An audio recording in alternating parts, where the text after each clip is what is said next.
Hello friends, நம்ம இந்த வீடியோவில் சூப்பராங்க சிக்கன் மாதிரி மட்டன் மாதிரி மீல் மேக்கரில் எப்படி ஒரு வெஜிடேரியன் கிரேவி பண்ணுறதாங்க பார்க்க போகிறோம். இதில் நாமளே அப்போதைக்கு நம்ம பொடி ப்ரிப்பேர் பண்ணிக்கலாம். இதுக்கு 2 கொத்தமல்லி, முழு கொத்தமல்லி தேவைப்படுதுங்க. அதுக்கு 1 ஸ்பூனு சோம்பு, 1 ஸ்பூன் சீரகம், 2 குட்டியாக சின்னதாக 2 இல்லைன்னா 3 பட்டை, அது போக 2 கிராம்பு. நம்மளுக்கு காரத்துக்கு ஏற்ப வரமிளகா 2 போட்டுக்கலாம், இல்லைனா காஷ்மீரி சில்லி கூட போட்டுக்கலாம் நம்ம கலருக்கு வேணும்னா.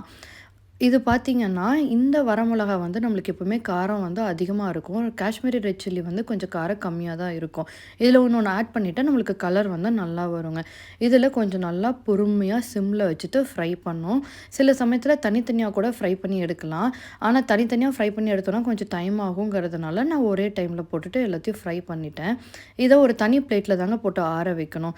இதில் ஒரு 20 சின்ன வெங்காயம் எடுத்திருக்கேன், 1 ஸ்பூனுக்கு பூண்டு, 1 ஸ்பூனுக்கு இஞ்சி. நல்லா எண்ணெய் ஊற்றிட்டு நல்லா இது வணக்கணுங்க. நல்லா சுண்டாக வணக்கிக்கணும், பச்சை வாசம் அடிக்கும். அதனால் நம்ம நல்லா எண்ணெய் ஊற்றி வணக்கிக்கலாம். உங்களுக்கு எந்த ஃபேமிலிக்கு ஒத்து வருமோ அந்த எண்ணெய் ஊற்றிக்கலாம். நீங்கள் கடல் எண்ணெயோ இல்லைன்னா ஆயிலோ எது வேணாலும் ஊற்றிக்கலாம். நான் இதில் கடலெண்ணெய் ஆட் பண்ணியிருக்கேங்க. செக்கில் ஆட்டினா எண்ணெய் வாங்கி வச்சுப்போம், அதுதான் யூஸ் பண்ணியிருக்கேன். இது கூட சின்ன தக்காளி போதும். பெரிய தக்காளியாக இருந்துச்சுன்னா அது ரொம்ப புளிப்பாக இருக்கும். அதனால் சின்ன தக்காளி தான். மீன் டைம் நம்ம என்ன பண்ணிக்கலாம்னா, பக்கத்தில் இன்னொரு பாத்திரத்தில் சுடுதண்ணி கொதிக்க வச்சுக்கலாம். நம்ம வணக்கி வச்சதில் பொடியாக நறுக்கி வச்ச தக்காளியும் போட்டுட்டு நல்லா வணக்கிக்கலாங்க. நான் முன்னாடி சொன்ன மாதிரி நல்லா வணக்கிக்கணும். அப்போ தான் அந்த பச்சை வாசம் இல்லாமல் குழம்பு ஒரு நல்ல டேஸ்ட்டு கொடுக்கும். இல்லைன்னா ஒரு மாதிரி அந்த வாசம் அடிச்சுட்டே இருக்கும். சில பேர்த்துக்கு அந்த சமைக்கும் போது நம்மளுக்கு சில சமயத்தில் ஒரு வாசம் வரும்ல, அது நல்லா வணக்காதனால தான் இருக்கும். துருவின தேங்காய் இருந்ததுன்னா போட்டுக்கலாம். என்கிட்ட அது இல்லாதனால தேங்காய் நல்லா குட்டி குட்டியாக கட் பண்ணி நான் போட்டிருக்கேன். இதையுமே நல்லா போட்டு வணக்கிடலாங்க. வணக்கிட்டு ஆற வச்சு விட்டுடலாம். அந்த டைமில் நம்மளுக்கு கொதிச்சிருச்சுன்னா தண்ணி மீல் மேக்கர் எடுத்து நல்லா உள்ளே போட்டுட்டு ஒரு 2-3 தடவை கலக்கி விட்டுட்டு இதை மூடி வச்சிடலாங்க. மூடி வைக்கும் போது தான் அந்த ஆவி உள்ளேயே இருந்து நல்லா மேலே சுற்றியும் எல்லாம் வெந்திருக்கும். அதுக்குள்ளே நம்மளுக்கு ஆறிடுச்சுன்னா அந்த மசாலா நம்ம அரைச்சி வணக்கி வச்சுருக்கோம்ல அரைக்கிறதுக்கு, அது எடுத்து அரைச்சிட்டு வந்துடலாம். இது பார்த்திங்கன்னா ரொம்ப சிம்பிள் தாங்க. அதுவும் வாசனையாக இருக்கும் நம்ம அப்போவே அரைக்கிறதுனால. இந்த பொடியை கொஞ்சம் கோர்ஸாக அரைச்சதுக்கப்புறம் அதுக்குள்ளாரையும் நம்ம வணக்கி வச்சதையும் எடுத்து போட்டுக்கலாம். இல்லை 2 தடவை நம்ம தனித்தனியாக பண்ணிகிட்ருக்கணும். இது நம்ம அது கூட அரைச்சிட்டோம்னா நல்லா குழம்பு கூட அந்த கிரேவியாகவே நல்லா மிக்ஸ் ஆயிடும் நம்ம அரைச்சதில். இப்போ 1 ஸ்பூன் எண்ணெய் ஊற்றிட்டு கடுகு, ஒரே ஒரு வரமிளகா போட்டு நம்ம அரைக்கிறதுக்கு போட்டிருக்கோம்ல, சின்ன வெங்காயமோ பெரிய வெங்காயமோ பொடி பொடியாக கட் பண்ணி போட்டுக்கலாங்க. அது கூட கருவேப்பிலை. இது கூட நீங்கள் இஞ்சி பூண்டு பேஸ்ட்டு நம்மளுக்கு தனியாக இருந்தாலும் வணக்கிறப்ப நம்ம போட்டோம்னா அதில் இன்னும் டேஸ்ட்டு கொடுக்குங்க. நல்லா என்ஹான்ஸ் பண்ணுவோம் அந்த ஸ்மெல்லும். இதுவும் என்கிட்ட இல்லாதனால நான் இதை மட்டும் போட்டுட்டு வணக்கிட்டேன். இதுவும் கொஞ்சம் நல்லா ப்ரௌன் ஆகிற மாதிரி வணக்கிறதுக்கப்புறம் என்கிட்ட பலாக்கொட்டை இருந்துச்சுங்க. பலாப்பழம் வாங்கியிருந்தோம்.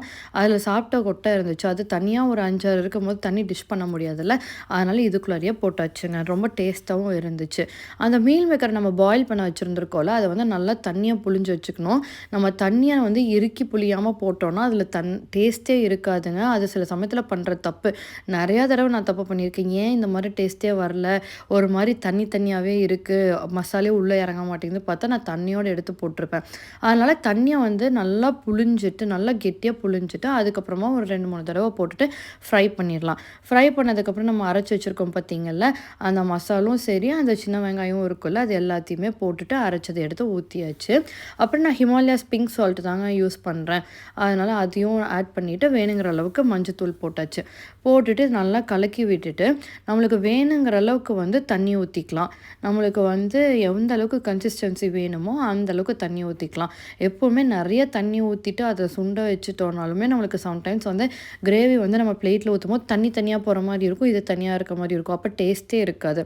அதனால் பார்த்துட்டு அளவாக தண்ணி ஊற்றிட்டோன்னா அது சுண்டும் போது நம்மளுக்கு ஒரு கிரேவி கிடைக்கும்.